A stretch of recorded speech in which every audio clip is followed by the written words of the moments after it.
Dans la nuit glaciale de Paris, une mère traîna son fils de 15 ans jusqu'aux portes de l'église Saint-Eustache. Le jetant comme un fardeau indésirable parce qu'elle avait découvert son secret, il aimait les garçons. Au lieu de le renvoyer ou de l'ignorer, la pasteur féminine qui trouva l'adolescent tremblant sur les marches décida de l'adopter, transformant ainsi un acte de rejet en une mission de rédemption qui allait marquer des vies entières.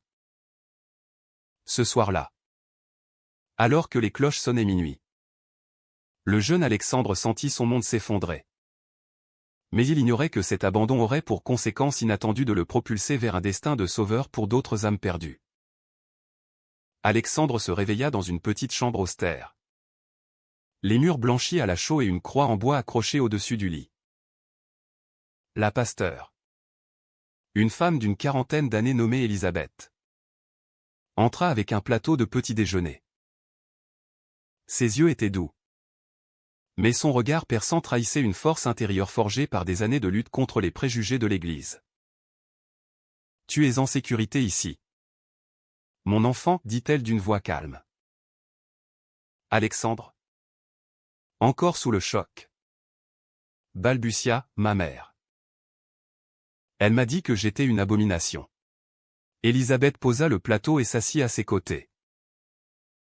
L'amour n'est pas une abomination. C'est la peur qui l'est. Ces mots simples plantèrent la graine d'un conflit intérieur qui allait hanter Alexandre pendant des années. Élevé dans le presbytère adjacent à l'église, Alexandre apprit vite que la vie avec Élisabeth n'était pas une simple charité. Elle était pasteur protestante, une rareté en France catholique dominante. Et elle avait elle-même affronté des discriminations pour son rôle de femme dans le clergé. Je t'élève non pas pour te changer, mais pour te renforcer, lui expliquait-elle lors de leur longue discussion nocturne. Alexandre, avec ses cheveux bruns ébouriffés et ses yeux bleus expressifs, se sentait à la fois protégé et exposé. À l'école, les murmures sur son abandon le suivaient comme une ombre. Un jour, un camarade moqueur lança « T'es le fils de la lesbienne de l'église ». Alexandre serra les poings. Mais Élisabeth lui avait enseigné la retenue. La violence ne guérit pas les blessures, disait-elle. Pourtant, intérieurement, il bouillonnait. Pourquoi sa propre mère l'avait-elle rejeté pour quelque chose qu'il ne pouvait contrôler? Les années passèrent. Et Alexandre grandit en un jeune homme de 22 ans, étudiant en psychologie à la Sorbonne. Élisabeth l'encourageait à explorer son identité. Mais la société française, malgré ses avancées, gardait des poches de conservatisme. Lors d'une manifestation pour les droits LGBT à Paris, Alexandre rencontra Julien, un activiste charismatique aux cheveux bouclés noirs et aux yeux verts pétillants. Julien, 24 ans, venait d'une famille bourgeoise de Lyon, où son coming out avait été accueilli avec un silence glacial plutôt qu'un rejet ouvert. Mes parents font comme si ça n'existait pas, confia-t-il à Alexandre lors de leur premier café. Une étincelle naquit entre eux. Un amour naissant teinté de prudence. Mais Alexandre hésitait, Élisabeth l'avait élevé dans la foi. Et bien qu'elle acceptât son orientation, il se débattait avec des doutes moraux internes. Était-ce un péché? Comme sa mère le clamait? Leur relation s'approfondit rapidement. Julien, avec son énergie débordante, organisait des ateliers pour jeunes LGBT en difficulté. Alexandre, influencé par Élisabeth, commença à y participer, utilisant ses études pour aider les autres. Une soirée.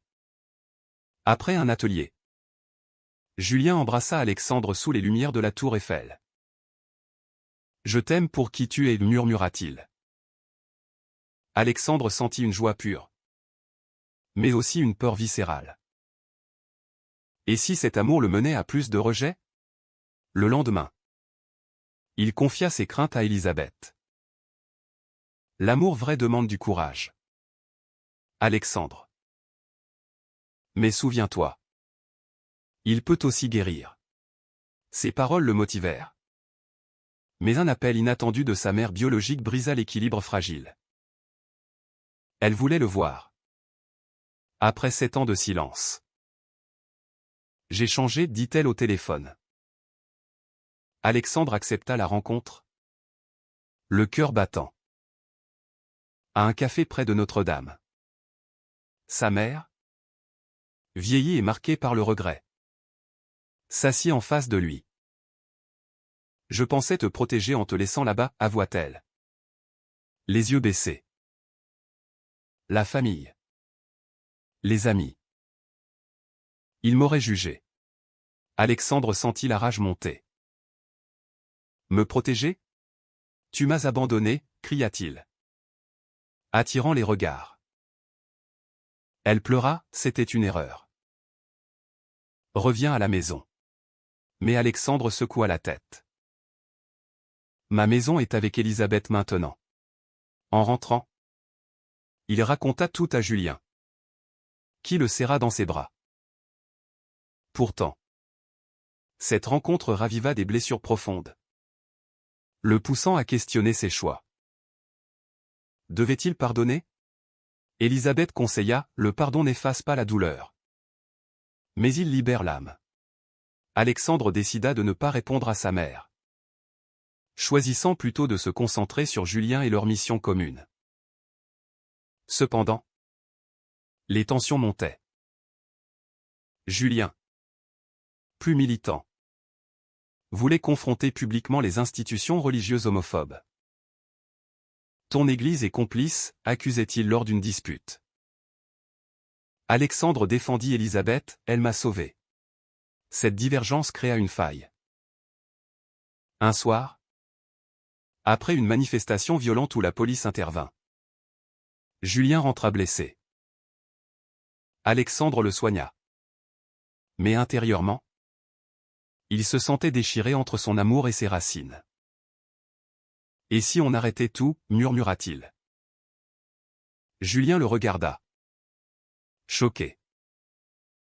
Tu abandonnerais pourquoi? La peur? Cette confrontation marqua le début d'une crise plus profonde. Alexandre passa la nuit à prier, comme Elisabeth le lui avait appris, cherchant des réponses dans le silence. Les mois suivants furent un tourbillon de conflits internes pour Alexandre. Sa relation avec Julien oscillait entre passion et disputes acerbes.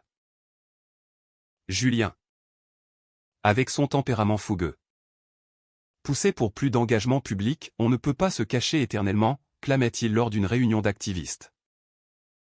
Alexandre, hanté par son abandon passé, craignait les répercussions. Et si ma mère avait raison? Si ça nous détruit, répondait-il. Elisabeth, sentant sa détresse, organisa une retraite spirituelle dans les Alpes françaises. Là, au milieu des montagnes enneigées, elle lui confia son propre secret, j'ai aimé une femme autrefois. Mais l'Église m'a forcé à choisir. Alexandre fut stupéfait. Pourquoi ne pas l'avoir dit plus tôt? Elle sourit tristement, pour te protéger de mes erreurs. Cette révélation renforça leur lien, mais accentua ses doutes moraux. De retour à Paris, Alexandre affronta une nouvelle épreuve. Julien reçut une offre pour diriger une association LGBT à Marseille, loin de la capitale. C'est une chance pour changer les choses, expliqua-t-il.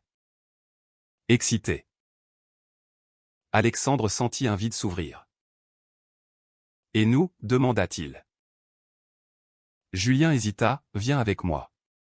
Mais Alexandre était attaché à Elisabeth et à ses études. Je ne peux pas tout abandonner. Cette décision déclencha une dispute explosive. Tu choisis ta pasteur plutôt que nous, hurla Julien avant de claquer la porte. Seul dans l'appartement, Alexandre pleura, se sentant trahi par ses propres peurs. Il appela Elisabeth, qui l'écouta patiemment. L'amour vrai ne force pas les choix, dit-elle.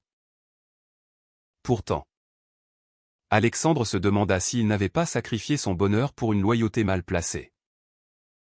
Les semaines passèrent dans un brouillard de solitude. Alexandre se plongea dans son travail bénévole. Aidant des jeunes comme lui, un adolescent rejeté par sa famille musulmane. Une jeune trans harcelée à l'école. Chaque histoire résonnait avec la sienne, renforçant sa détermination. Un jour, il croisa sa mère dans une rue bondée. Elle l'approcha, « Je vais à l'église maintenant. » Pour expier. Alexandre, surpris, accepta un café. Elle avoua, « Ton père m'a forcé à te laisser. Il menaçait de divorcer. » Cette révélation ébranla Alexandre. Pourquoi ne pas l'avoir dit? Elle baissa les yeux, la honte. Pour la première fois. Il vit sa vulnérabilité. Mais le pardon restait lointain. J'ai une nouvelle famille, répondit-il froidement. En rentrant, il réfléchit, les pressions familiales étaient des chaînes invisibles. Julien revint à Paris pour une conférence. Leur rencontre fut tendue. Chargée d'émotions refoulées. « Je t'aime toujours » admit Julien dans un parc sous la pluie.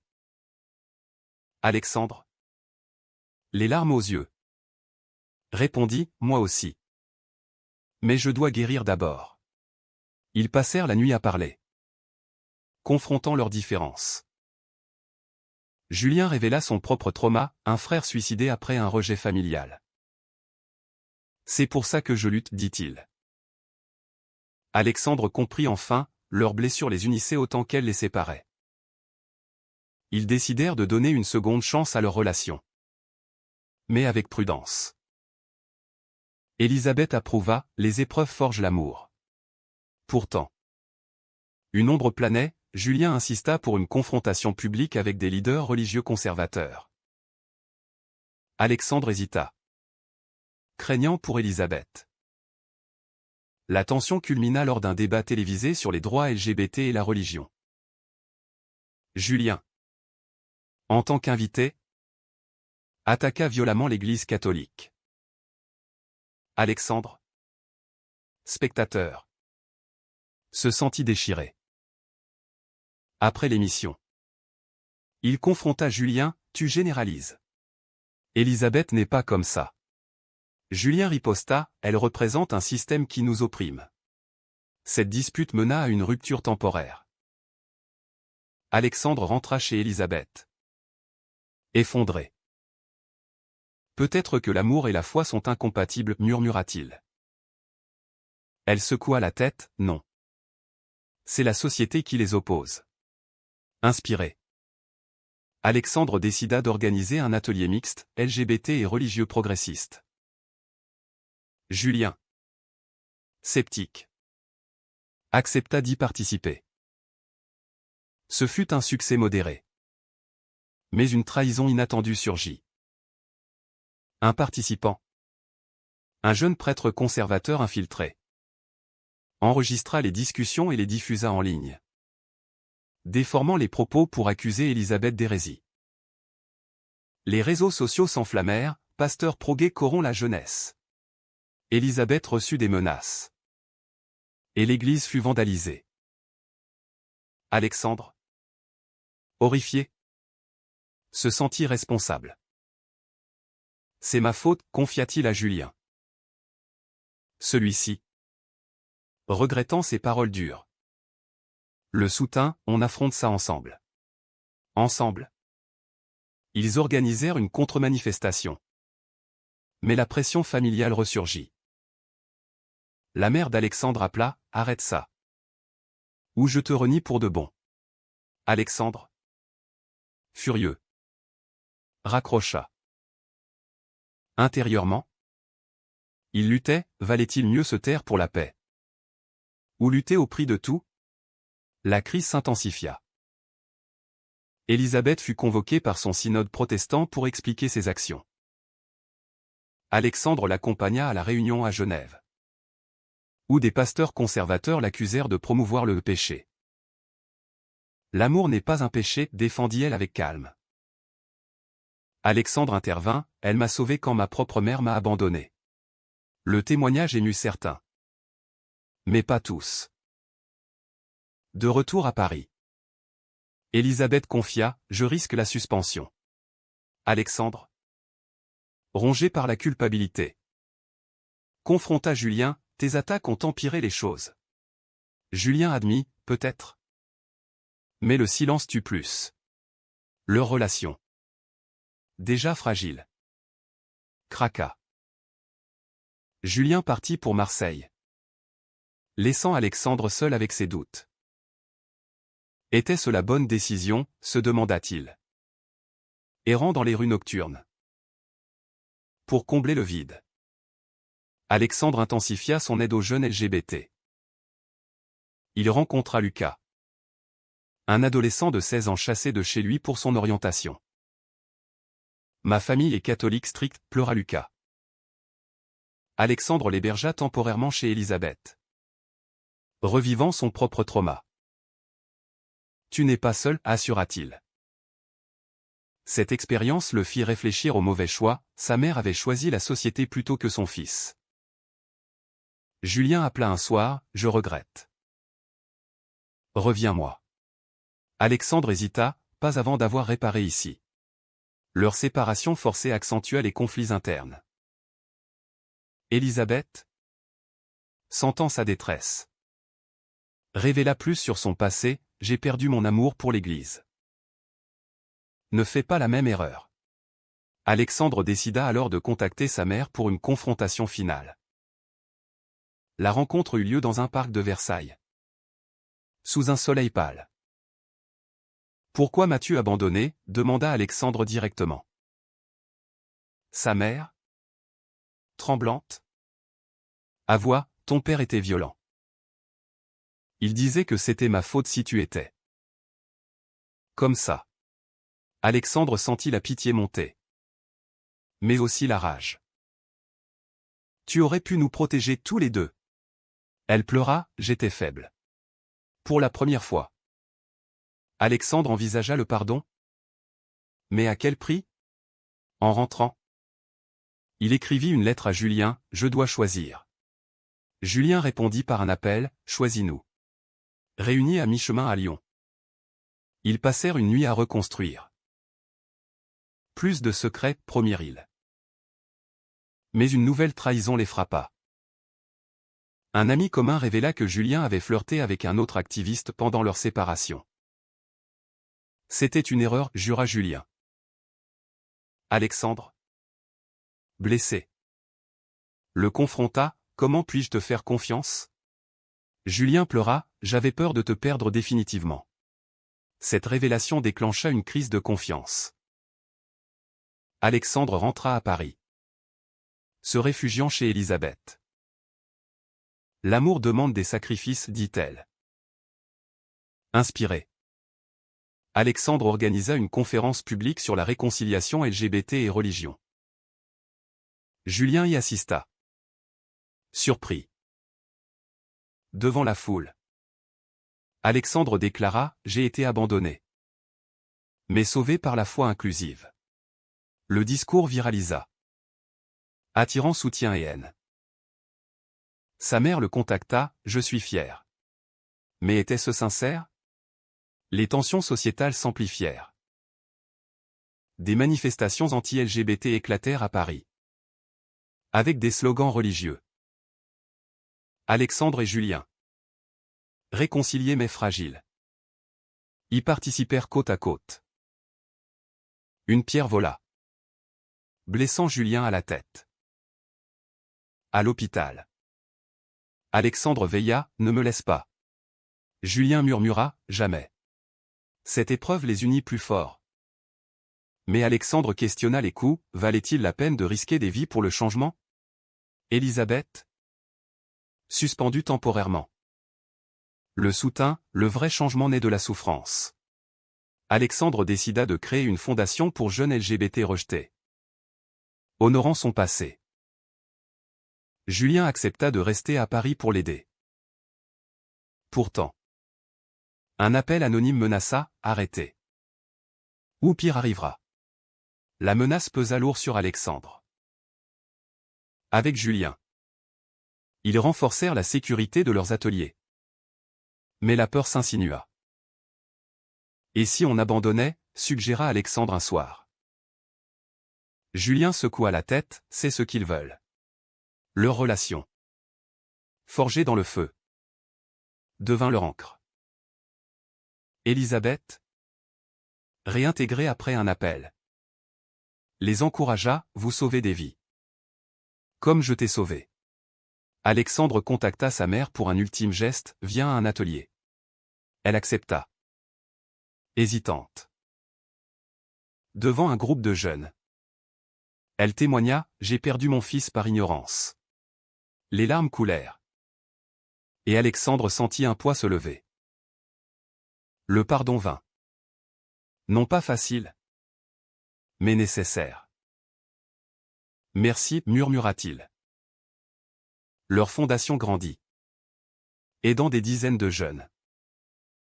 Mais un scandale éclata, un politicien conservateur accusa publiquement Alexandre d'endoctrinement. Les médias s'emparèrent de l'histoire, déterrant son abandon passé. Fils rejeté devient militant gay, titraient les journaux. Alexandre affronta l'homme en débat télévisé. Votre haine tue, lança-t-il. Le politicien riposta, la morale traditionnelle protège la société. Julien. En coulisses. Le soutint. Le débat divisa l'opinion, mais renforça leur cause. Élisabeth intervint dans une interview, Dieu aime tous ses enfants. Cette visibilité attira des dons, mais aussi des attaques cybernétiques. Alexandre, épuisé, confia à Julien, le prix est élevé. Julien répondit, mais ça vaut la peine. Une nuit. Un jeune sauvé par leur fondation tenta le suicide après un rejet familial. Alexandre et Julien le visitèrent à l'hôpital. Merci de m'avoir donné espoir, dit le garçon. Cette expérience réveilla les doutes d'Alexandre, avait-il fait les bons choix? Sa mère? Maintenant alliée. L'appela, continue. Inspiré. Il organisa un gala de charité, où Julien et lui annoncèrent leur engagement. La foule applaudit. Mais des protestataires dehors criaient des insultes. Élisabeth bénit leur union en privé, que l'amour triomphe. Pourtant, Alexandre se demanda si la société changerait vraiment. Les années passèrent. Et leur vie se stabilisa. Alexandre, 30 ans maintenant, dirigeait la fondation avec Julien. Élisabeth, retraitée, les visitait souvent. Un jour, Alexandre reçut une lettre de sa mère, « Je suis malade.